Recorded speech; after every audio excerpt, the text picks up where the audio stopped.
So hello students, अब तक अपनी लास्ट वीडियोस में हमने एग्रीकल्चर प्रैक्टिसेस के बारे में डिस्कस किया है। आज जो स्टेप हम पढ़ने वाले हैं उसका नाम है एडिंग मेन्योर्स एंड फर्टिलाइजर्स। अब आप सोचेंगे कि मेन्योर्स और फर्टिलाइजर्स क्या होते हैं और इसका क्या यूज है।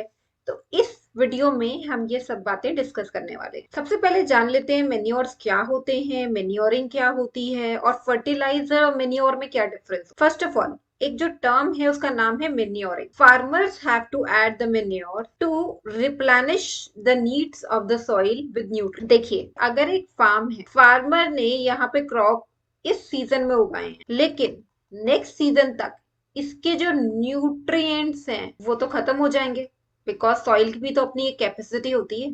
लेकिन फार्मर तो अपना क्रॉप उगाना बंद नहीं कर सकता ना, उसको तो अगला सीजन में अलग अलग क्रॉप्स उगाने हैं। तो उन न्यूट्रिएंट्स को रिप्लेनिश करने के लिए मेन्योर्स ऐड किए जाते, उस प्रोसेस को कहते हैं मेन्योरिंग। डेफिनेशन है, manure is an organic substance obtained from the decomposition of plants or animal waste by microorganisms। तो manure तैयार करने के बहुत सारे तरीके होते हैं, लेकिन जो मोस्ट फेमस है कि जो भी प्लांट्स और एनिमल्स के वेस्ट प्रोडक्ट होते हैं उनको डिकम्पोज किया जाता है माइक्रो ऑर्गेनिज्म के थ्रू। तो मेन्योर क्या हुआ? एक organic matter, right? It is not a chemical, it is a organic matter. अब मेन्योर क्या करता है? अब तक तो आपको समझ में आ गया होगा कि न्यूट्रिएंट्स को रिप्लेनिश करने में हेल्प करता है फील्ड में, लेकिन इसके अलावा और कौन सी हेल्प करता है?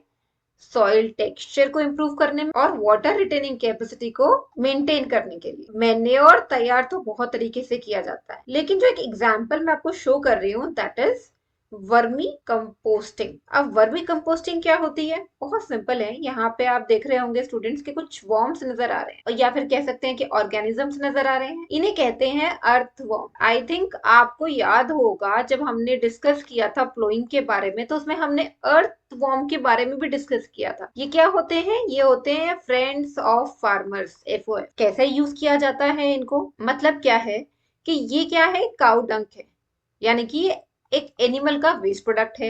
इसके अंदर बहुत सारे अर्थवर्म्स को रखा गया है। अब ये अर्थवर्म क्या करेंगे? ये काउ डंक को खाएंगे, ये इनका फूड है। और ये जो वेस्ट प्रोडक्ट रिलीज करेंगे वो क्या बनेगा?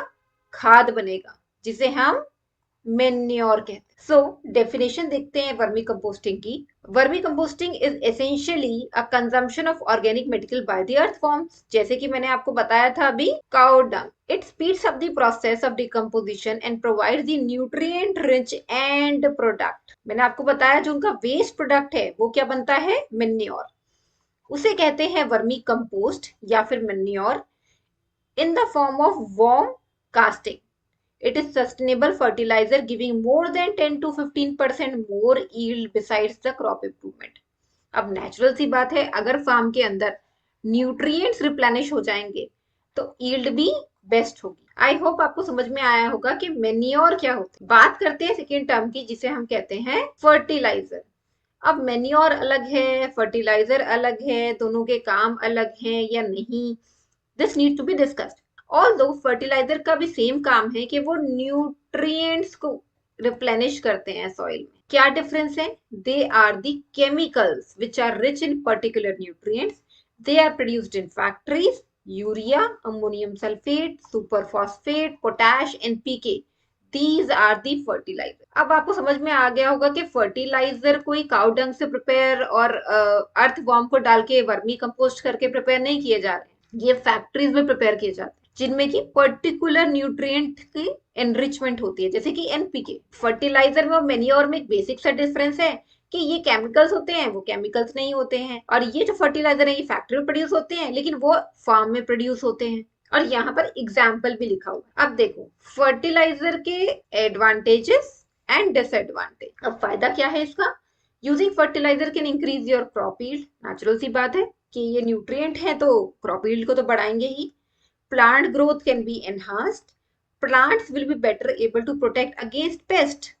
Very important to use farming space effectively, crucial to ensure the livelihood of the farmers, help to overcome poverty।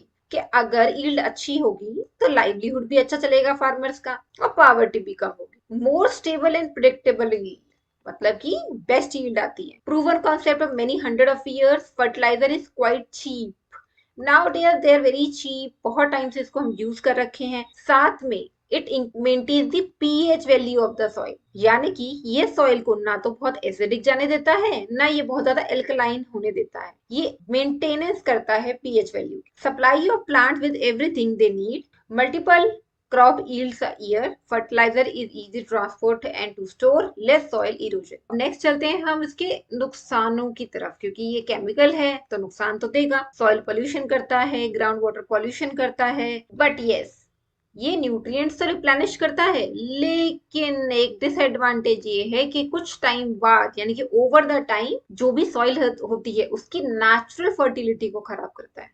Short term gains हैं और लॉन्ग टर्म में लॉसेस होते हैं। केमिकल फर्टिलाइजर है specially harmful. Using fertiliser can not be considered to be natural, ये तो मैंने आपको बताया ही है कि ये केमिकल है, ये कोई नेचुरल प्रोडक्ट नहीं है।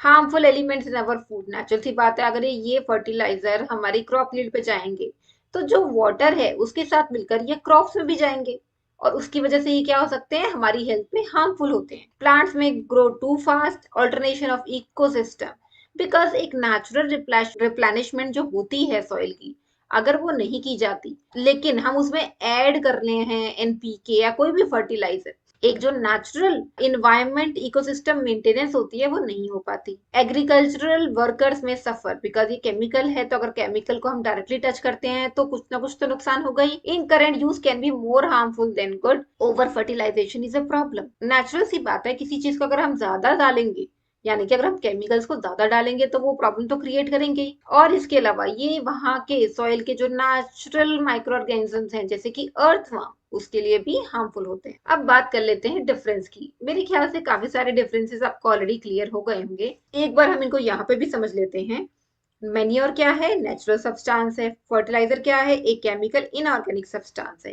मैन्योर कहाँ प्रिपेयर करते हैं, फील्ड में जैसे कि वर्मी कंपोस्ट। फर्टिलाइजर कहाँ बनता है, फैक्ट्रीज में जैसे कि NPK. Manure gives a lot of humus to the agricultural field. Last video में मैंने ह्यूमस की डेफिनेशन बताई है। अब fertiliser not bring any humus to the field, ये ह्यूमस एड ऑन नहीं करते।